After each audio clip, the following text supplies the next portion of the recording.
Good morning, Mr. Hudock. Hello, John.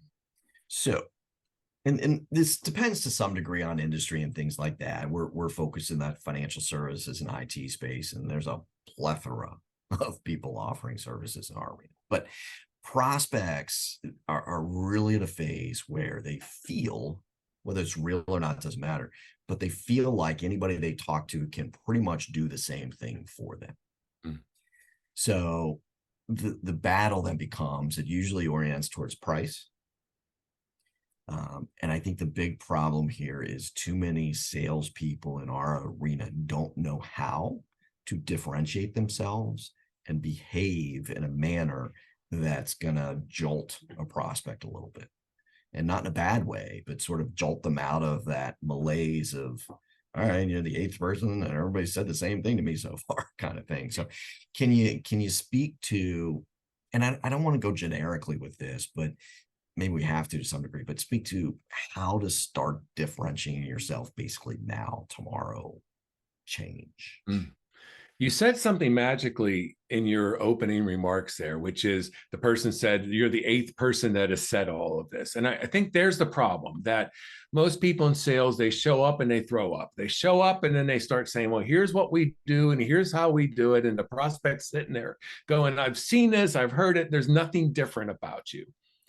Versus, hey, I know you're already using somebody.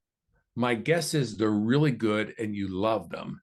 And yet, a lot of times when I talk with owners of companies or HR managers, whoever you're talking to, like you, what they tell me is they're frustrated about this, they're ticked about this, and they're worried about this.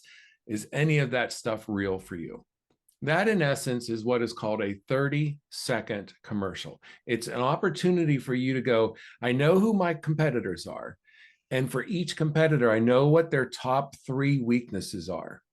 And then I bring those out in, are you worried about this? Are you upset about this? Are you anxious about that?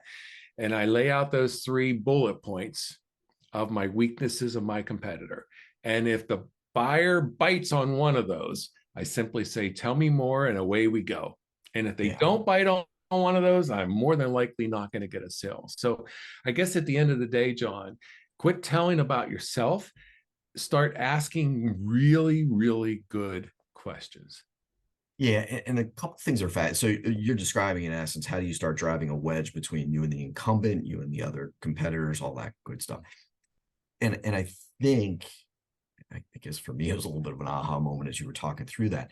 Too often when we talk to our prospects and clients and we speak about differentiation, it's about product and service.